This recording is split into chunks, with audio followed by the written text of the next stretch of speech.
I keep a small notebook in my glove compartment for shift notes. Plate numbers, door checks, broken lights, that kind of thing. When I ran out of room last winter, I bought a new one without thinking. Same brand, same grid paper, same plastic smell when I peeled off the wrapping.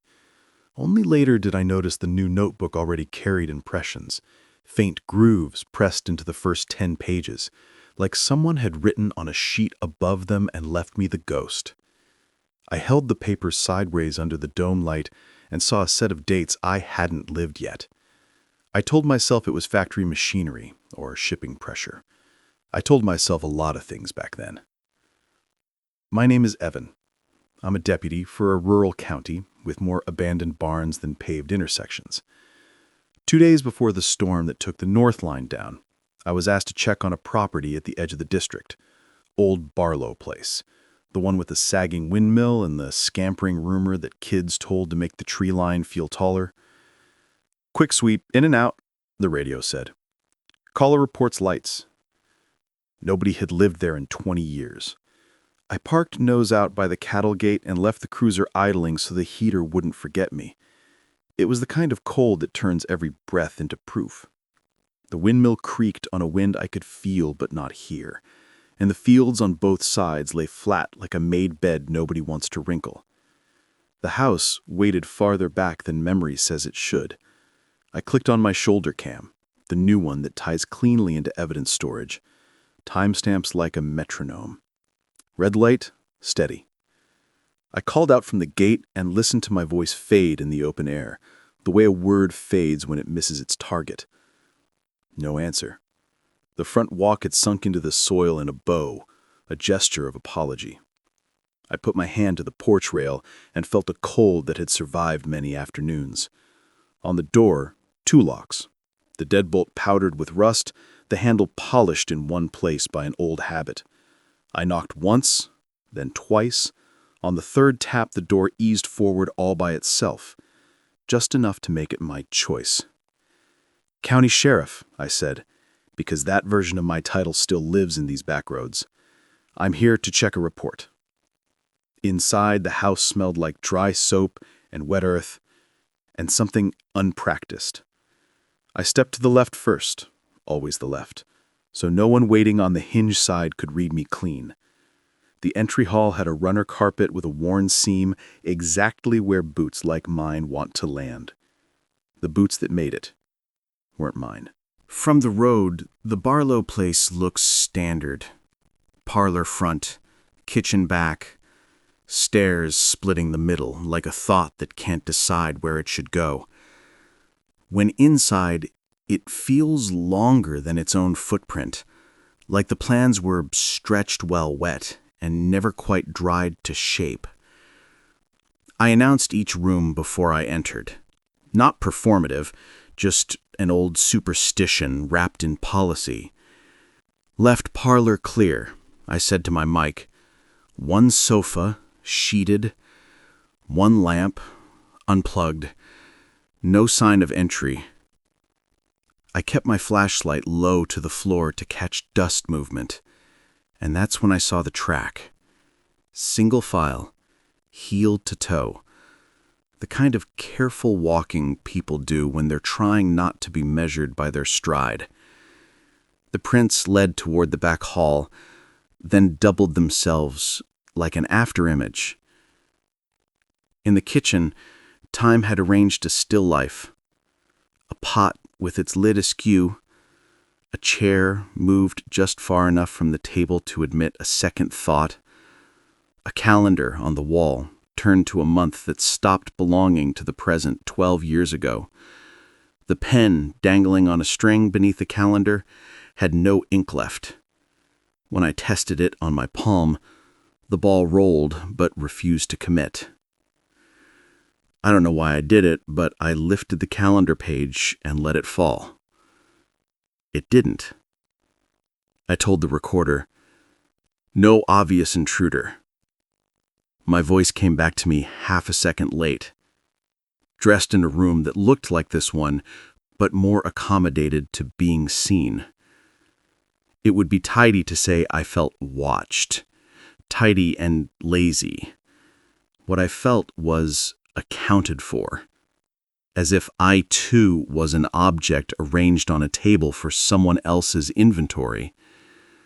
One flashlight, one badge, one person trying to be polite in a house built for different manners. I reached for the back door and found it latched lightly with an old hook. Whoever used it last chose steel over the more modern lock an inch away. A farm habit, or a preference. When I lifted the hook, the door moved before my fingers finished the gesture, as if it was ready and only waiting for the punctuation. The yard behind the house ran flat until the field met a line of trees that had no business standing that still, even in cold. The windmill's tail pointed east, but the blades coasted south, and I knew something about directions had been vetoed. Lights? That was the caller's report. I saw none. The upstairs landing belonged to a different kind of quiet. Not the hush of insulation and distance, but the hush of a place that believes it has already greeted you and is waiting for your second line. The first door opened on a room with a twin bed and wallpaper boats sailing toward a corner with no sea. The mattress carried a long, patient indentation, the shape of someone who sat down to make a decision and stretched that decision across an era. A chair faced the window. On its seat, a small cassette recorder with a cracked plastic lid and a label so faded the name could be any name. I pressed the play button. Nothing at first. Then tape hiss, that a voice with the stitch of local vowels that makes a township a family. Day 2, the voice said. Still nothing. Still something. Still nothing you can bring back to a person who wasn't here. I ejected the tape. The spools turned with weathered reluctance, and a small coil of black ribbon bellied up itself onto my glove. When I touched the tape, it was warm. Heat in pocketed winter speaks of bodies. No one had been here for years. That is what we say when we want the years to be accountable. The second room had a mirror. I took a step in and then took a step back because the mirror took a step cleverer than mine, a small anticipatory lean, the adjustment people make when they are about to be looked at by someone who matters. I angled my light and saw not the beam's cone, but its intention, like the mirror had learned to show the part of light that means to see instead of the part that only illuminates. I lifted my hand slowly and watched the reflection lift first, with a courtesy that missed the mark by half a breath. "County?" I said, not sure who deserved the warning. "Just passing through." You do this job long enough, you end up with rules you don't write down, because writing them down makes them feel like policies, and policies break easily. Rule 1, announce yourself and mean it. Rule 2, do not chase the echo. Let the echo chase you. If it wants you, it will make the distance smaller on its own. Rule 3, do not invent a person to fit the footprint. If there's someone, you'll find them without auditioning half the county. I stood at the top of the stairs and listened for plumbing. Old houses talk in pipes and wood. They tell you if they were built to expand with your seasons or against them. This one spoke in small phrases like, after you, and you first, and no, I insist. Hospitable tones. I waited for the part where hospitality becomes an insistence. It didn't arrive. Downstairs again, the front hall had developed a subtle lean to the left, the kind you blame on your own posture until you set a coin on the table and watch it tour the edge. I checked the door. Open still. A polite angle. I have never liked doors that pose. I told dispatch, house appears unoccupied, investigating a report of lights, negative thus far. I almost said thus far yet, which is not language I use on duty, There's a little more humility in it, and humility is not a uniform fit. I let the sentence end before the word arrived. The shoulder cam runs a preview on the lower right of my phone when the link's clean. I glance down in the front hall to make sure the timestamp laced up with my notes. On the screen, the hallway was 1 inch narrower, and the runner carpet seam lay a little to the right of where I stood.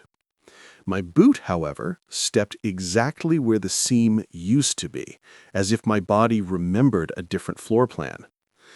I scrolled back 30 seconds and watched myself ascend the stairs. My left hand slid over the rail, my right hand kept the light waist high. My shoulders squared like I was being measured by the house and wanted to pass. Halfway up, the picture on the phone brightened, and my voice, calm, said, "Left parlor clear," which was true then and not true to the sequence I recall, because I had already cleared the parlor before the stairs. When I scrubbed to the parlor section, the audio offered a different sentence in my same voice. Middle bedroom, mirror present, latency observed. Latency observed is not how I talk. That's how a report talks when it writes itself. I put the phone away. I put a lot of things away that night. In the dining room, a table collected its own dust. The dust lay even, except for 3 commas near the head of the table, small curves where fingertips rested between thoughts. On the nearest chair, the cushion had the memory of a specific weight. On the far wall, the oval where a mirror used to hang looked lighter than its surroundings, as if the house had tanned around the absence. I knew someone had sat there often, and I knew it by the shape of what wasn't there. That's not an accusation. That's how stories leave. I followed the comma marks to the sideboard and found a box of family letters. You'd never read family letters in a place like this, or rather, you never read them where the house can see you read them. I took the top one and turned my back to the room and tried to pretend the act rehabilitated the privacy. It was addressed to Brother, and the handwriting traveled like a creek, curves that meant to go somewhere even when stone insisted they move aside. I read only one line: "We do not keep the reflections anymore." I put the letter back with the careful wastefulness of someone who has opened a door they cannot close, but will pretend to. When I stepped away, I saw boot prints again, fresh enough to speak, but not fresh enough to prove. They were mine going where I had not gone yet. It would be easy now to say the lights came on all at once and made a shape in the yard that answered a question. They didn't. What came on was the night. It gathered itself, as if night is not the absence of day, but the presence of something with patience.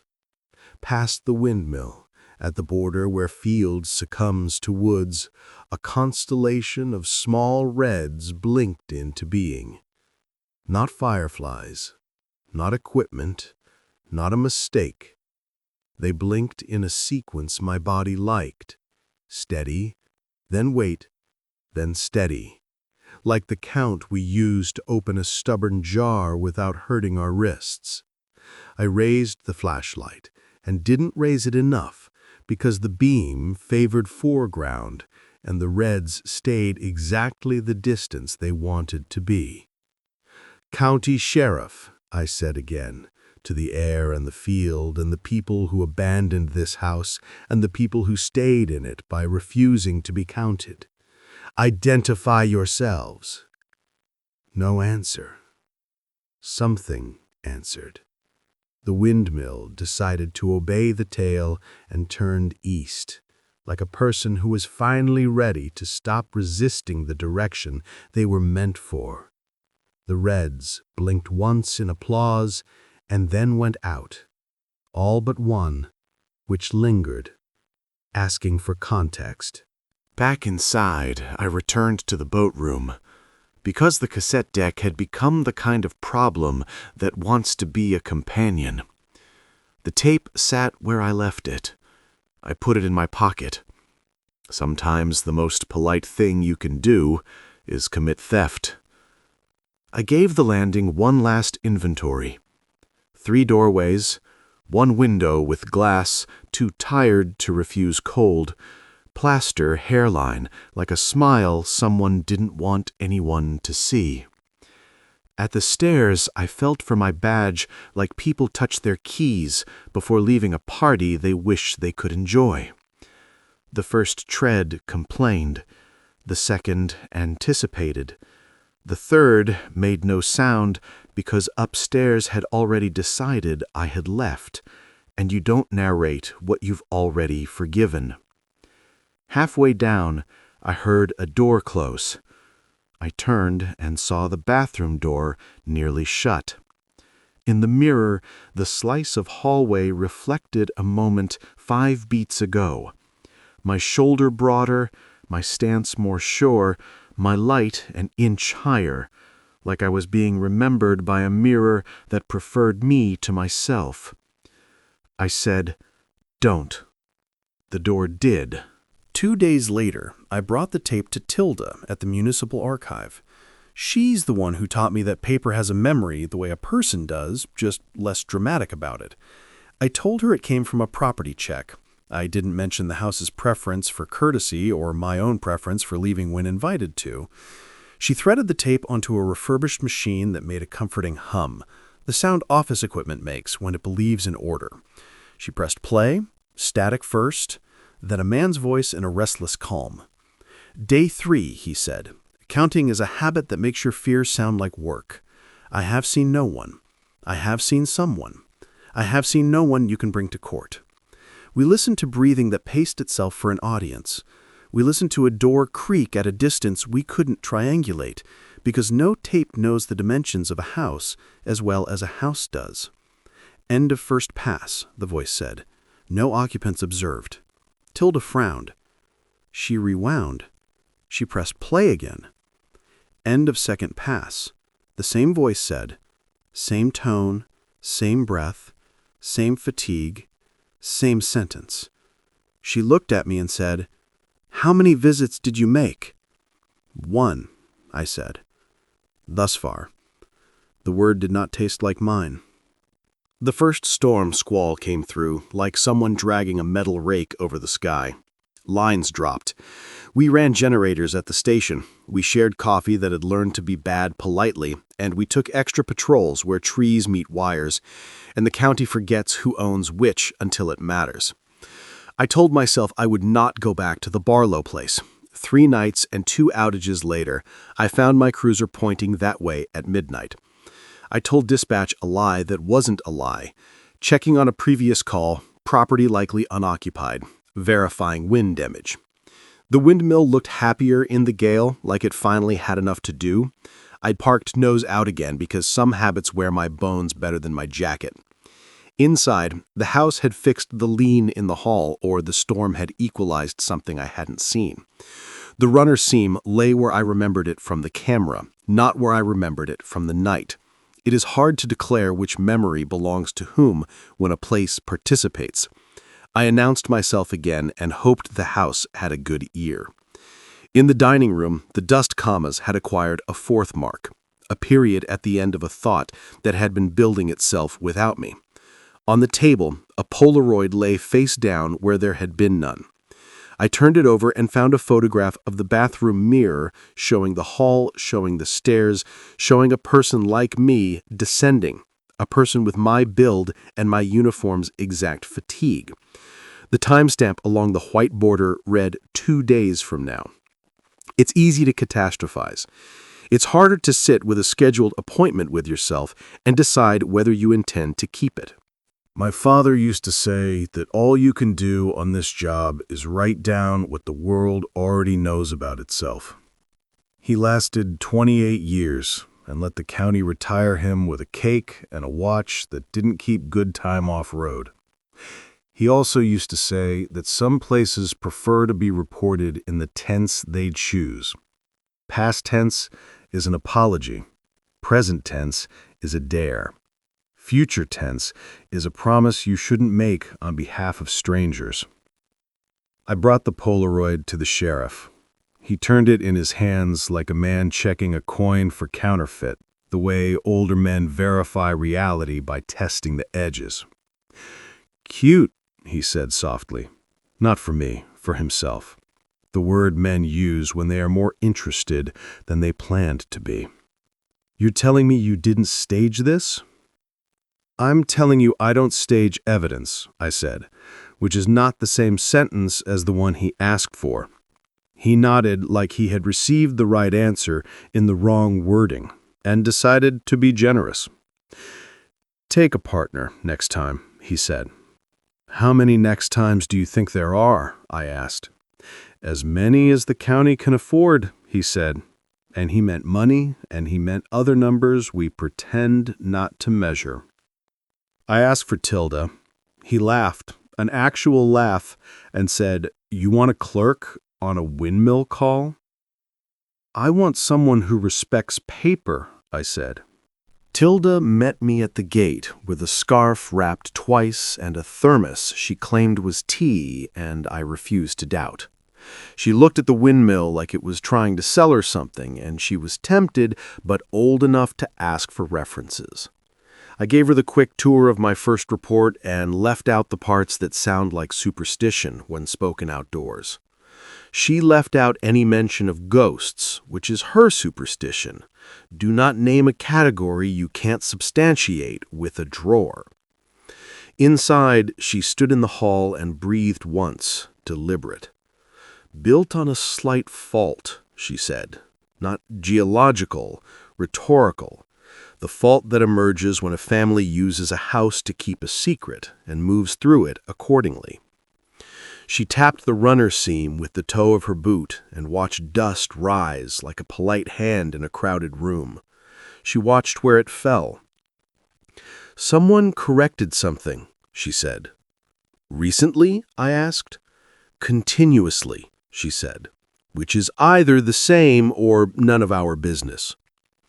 In the dining room, she examined the dust commas and nodded as if reading punctuation in a letter written to the room.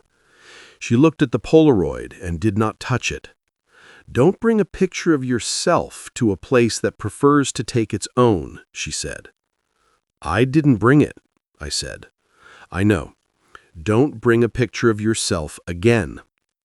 We climbed to the boat room, and she ran a finger across the cassette deck's cracked lid like a librarian checking a book's spine for integrity. "Why do you keep old recordings?" she asked the air, not me. The room did not answer in words.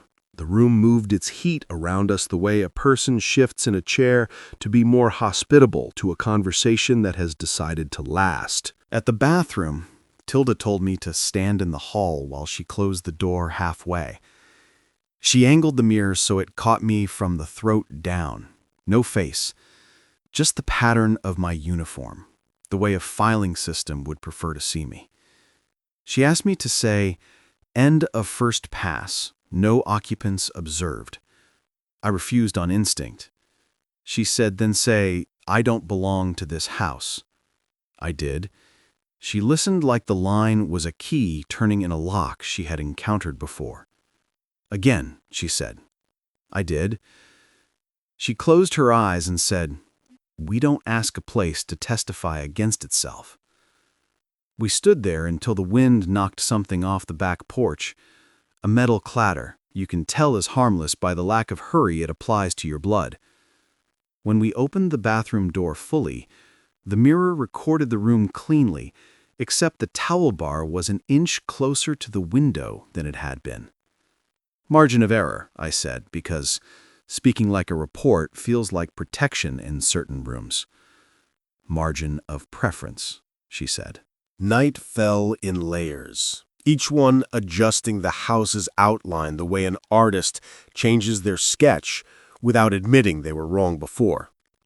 We stood on the porch and let our breath become visible proof of our intention to leave.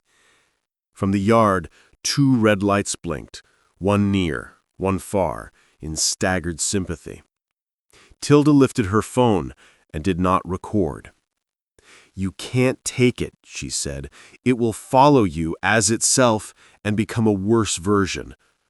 On the steps, we heard a man's voice say, "End of first pass." Inside, we heard a second man, same man, different angle, say, "End of second pass." "Third?" I said quietly. "No," she said, "not to me." Back at the station, the sheriff signed off on our notes with a pen that made a good noise on paper, the kind of scratch that adds gravitas to everything it blesses. He asked no questions that would make me lie. He asked no questions that would make him responsible. He told me to widen my patrol by half a mile to include the East Access Road so we could claim diligence if diligence was requested. I slept badly for the first time in months, not with nightmares, but with repeats. The same sequence playing out with small corrections like a house revising me to suit its version. In one, I never touched the tape. In another, I never called out at the gate.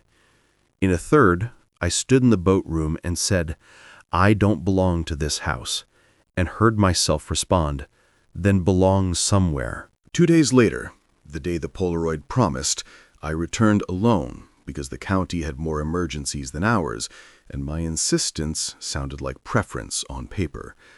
I told dispatch and the sheriff and Tilda I'd be quick. The wind had dropped to a hush that lets you hear your keys sound like your keys, and the windmill idled like a man with nothing left to argue, as if the lure was now tempo rather than spectacle. At the porch, the door lifted itself a patient inch toward me, and the wood's stored warmth felt like material memory, the kind instant film fetishizes when it fixes a present before it fully happens. Inside, the hall was straight, the way a line is straight when a ruler is watching, echoing how cameras impose grid and sequence onto lived rooms. I walked to the bathroom and stopped in the doorway. In the mirror, the hall behind me held its breath, and my reflection waited like a man being measured for a suit, a staging that frames a subject the way instant portraits ritualize a pose. I said, "End of first pass," and my reflection said it half a second before me. I said, "End of second pass," and the reflection matched me precisely, turning report diction into a call and response that belongs to the room's own logbook. I said, "I don't belong to this house," and the glass refused the line, returning my father's voice, an edit that collapses time and author, much like folk-likes that substitute familiar guidance for one's own, leading by borrowed authority. There are jobs you can leave, and there are jobs you can leave while still doing them, which here means stepping out as the house gently repositions seams, dust, and images so that the record no longer claims you before you claim yourself. The runner seam lying to the right again, and the softened dust commas read like a sight canceling an earlier instruction, and the Polaroids flip to face-down privacy, culminating in a blank emulsion, mirrors folklore where lights appear authoritative until the moment of grasp, then recede into non-statement. Saying thank you acknowledges a transactional etiquette common to tales in which safe passage depends on recognizing the locus of authority, not seizing it. And the house accepts, without flourish, consistent with lore that rewards deference more than proof-making. One red light, then a second off-tempo, reprises the paired lure that leads by rhythm rather than location. And the absent third refuses closure, aligning with accounts where pursuit ends only when the traveler elects to stop following. The windmill's turn functions as the night's final punctuation mark. Direction restored, argument set down, leaving the narrator outside with choice recentered on departure instead of documentation. In the notebook, the one with the grooves, Page 11 carried a new impression I did not make, which the pencil shading revealed like a latent print developed by patience rather than chemicals. It read, "House checked. No occupants observed. Recommend no mirrors on site," followed by "Recommend courtesy," a pairing that treats mirrors as volatile records and etiquette as control of exposure, consistent with traditions that cover or remove mirrors to prevent entanglement with presence and omen. I wrote my own line beneath it. "I don't belong to this house," a jurisdictional boundary that mirrors practices of removing reflective thresholds, and under that, because some lessons should travel, then don't, adopting a simple imperative that relocates agency away from the glass and back to the witness. Tilda asked for a copy of the footage for the county records, and I brought it to her on a drive with a red sticker because red means this is important to people like us. We watched together at the desk where she keeps the maps that pretend our roads are commitments instead of suggestions. The video showed me doing my work. It showed me announcing rooms. It showed me not touching the tape, which is not what happened. At the end, it showed the porch from the yard, and the door ajar, and the windmill aligning itself with a wind that hadn't arrived. Then the audio said, "End of first pass." And then it said, "End of second pass."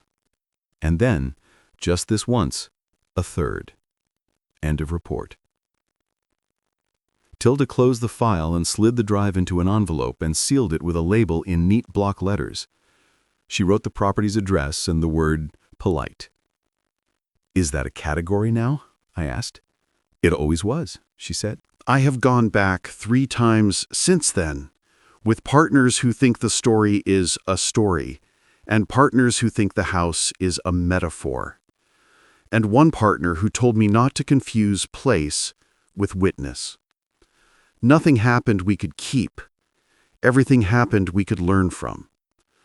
The mirror on the second floor is gone now. The brackets point toward the floor with the posture of a person trying not to be accused. The dust on the dining table keeps writing its small commas and erasing them again when someone breathes too close. The windmill tries. If you drive that road at dusk, you'll see the house from the angle where it leans toward the fields, and the sky presses down like a hand on a wound you're not ready to show. You'll think it's empty. You'll be right in the way that matters to reports. You'll be wrong in the way that matters to the person you still are when the report is filed. I carry the notebook still.